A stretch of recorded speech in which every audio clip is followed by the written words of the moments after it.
Hello everyone, I'm Renowned Zero. We are back talking about the Moistback, who apparently went on the biggest problem in the universe. For those who are unfamiliar with this is of course the Mr. Masterson and Vito podcast that they do weekly that clearly doesn't garner enough views, so of course they have to bring in retarded individuals like a certain Moistback onto their show. But it's interesting to me how the stream was dunking on him, the comment section was absolutely dunking on him, and you'll understand why the chat and the comments were absolutely dunking on this disgusting looking individual. But first, before we get into all that, let's talk about Bloodroof #1 pre-order collection. Over 9,000 books sold, hitting that $500,000 total sales mark. You can get in where you fit in. Obviously, they do have a black and white edition for the very first time for any Rippaverse book. $15 for all you cheap individual haters who want to sit here and pocket watch and buy everything that the Rippaverse has to offer while you're sitting there saying that you want it to absolutely fail. You can go ahead and get that for $15 because clearly y'all some brokies. Anyway, moving on to Achromatic Chronicles Green by J. David over on the Ripasend website here. Past their goal, over 1,800 books. I'm pretty sure this is close to 70K, but I believe you have to be logged in to get the full numbers and the current numbers for this. So get in on that. If you're looking for an all ages book, that's really good. Get in on that. Now, looking at the biggest problem in the universe, YouTube channel, it seems to me like whenever they talk about anything, of course, related to Eric July, they get the most views out of it because this is all they have left. Because nobody really cares about this podcast outside of a bunch of clowns and individuals who watch this garbage, this unfunny garbage by two people who claim to be comedians. Now you have one who is a self-admitted PDF file in Vito, and then you have the other one who is considered Juju the cow, the guy who likes to wear a cow suit and get pegged, among other questionable things he's done this year. But he's also an individual who is a huge Rippaverse detractor who tried to get the Rippaverse taken down by supposed charity fraud that never existed because, of course, more successful people, you have to make up lies in order to fabricate drama for your terrible show, similar to how they faked this whole thing between Riley and Vito in order to stir up drama and drum up some fake interest for their trash podcast. But as you can see over here, you see this weird looking individual, this over here. As you can see, this is, of course, the Moistback himself with his gap right there. You can see that right there. Big gap in his teeth, looking like an absolute disgusting individual. You can kind of smell this through the picture. But it is hilarious how bad the comments actually look because nobody seems to care that the guy is actually there at all. So let's get into the comments. Wow, 453 likes. That's the best you can do for a live stream, your channel your size. Wow. Alright, so let's get into this. Says this guy, Synthetic Shinobi, says Frog Tony being completely oblivious to the fact that Vito simply didn't want him on the show, and for good measure.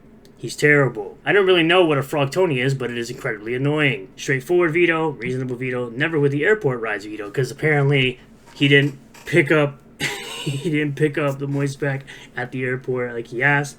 Tony bringing in piracy as a problem has to be the worst segment in this podcast history. Worst guest in show history. I'm still a Vito not picking up Frog Tony. Reasonable assumptions. Episode ends at 26 minutes. Because I think that's actually when he came on the show. Yeah, that's when he came on the show.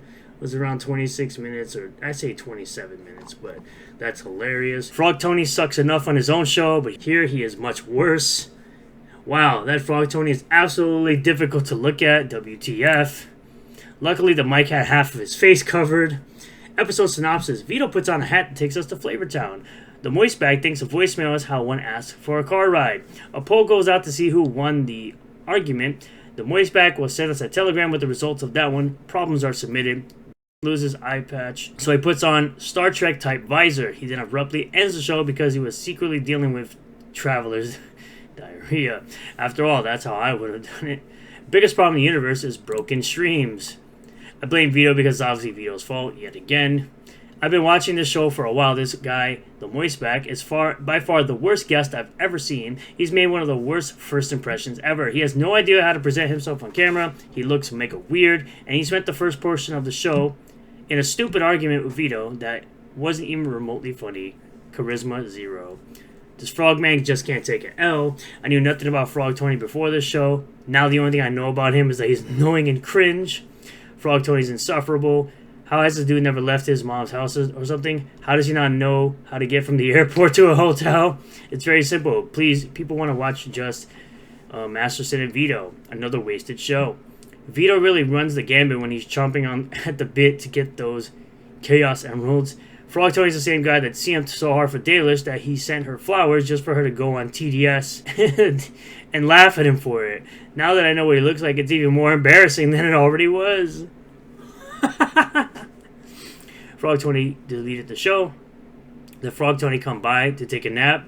Go ahead and skip this one, y'all. Show starts at 4:25. Way to ruin my evening with this stream. The Moistback should be studied for science. They managed to find a guest worse than the Black and the Jew. Yeah, the Mexican. I have no idea who this guy is, but the comment section is not having it. Run the gauntlet, Jesus Vito. It involves running, so I'm not really surprised you aren't familiar with this phrase. Frog Tony sucked. I understand why Frog Tony's wife left him. Frog Tony, a lot of Vito's internet friends, seem to bring genuine upset to their interactions with Vito, which I don't really understand. Lower your expectations. Vito is not entertaining at all. He is not someone you rely on to pick you up at an airport hotel. This episode is awful. Why are they obsessed with bringing in these random, unfunny guests? Dude doesn't even have teeth. Oh, and more Riley talk. I guess all good things come to an end. Biggest problem is definitely phone calls with Vito. Vito moving the microphone away from Tony's face is proof he hates his audience. Finally, Masterson expresses how we're feeling. I very much hate it when there are guests, especially one that yells and yells. Ugh. I don't believe for a second Vito agreed. For one, Vito is petty of minor things. 2, Vito is very combative. 3, why didn't Frog Tony say from the beginning he was told? Why did he basically give runaround answers until he actually came in the studio and he formulated his master lie? Oh, by the way, Tony shared Google Docs of the Rippaverse books, according to Cynic.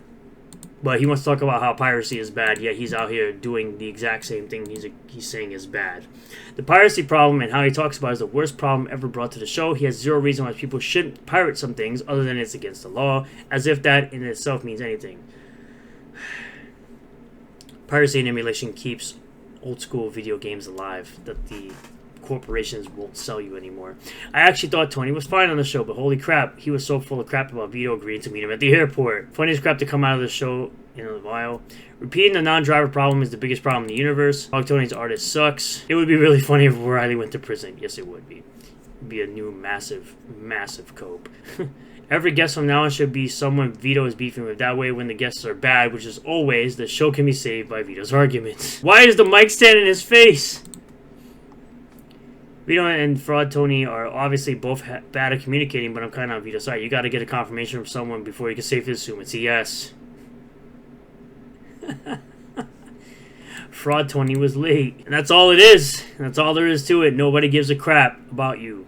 Nobody gives 2 craps about you at all. Ray Romano, dude, you're an absolute. You're an absolute. Oh my god, this is so hilarious. This is your job, right? Eric July would have been more professional. Even homeless Larry didn't destroy his streams. Where's the first 2 hours?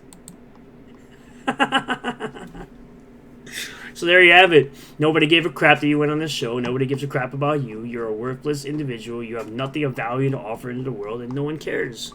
Nobody gives a crap about you at all. You freaking clown-looking loser. So it's hilarious that you sit up here and you try to tell everyone else how they look when you look like this. And you got teeth missing. And you in your mid-40s. Get out of here. And you out here wearing a fabulous Frogman shirt as if this comic exists. This comic is in nobody's hands. It's like EVS creating Rainbow the Brute toys without a comic being in anyone's hands, and they expect people to buy it. So at the end of the day, don't ever talk crap about anybody's appearance after looking like this, after looking like an absolute fool. And please don't think spicy workers are ever gonna pay attention to you whatsoever. looking like this. Thank you all for checking out this video. I really do appreciate all the new subscribers, returning subscribers, new viewers, and returning viewers. If you do like this video, hit that like button, comment below if you feel about it, subscribe for more content, hit the bell for notifications, set the bell to all. That way you'll get a notification anytime I post a new video or go live on this channel, and I'll see you all in the next one. Peace.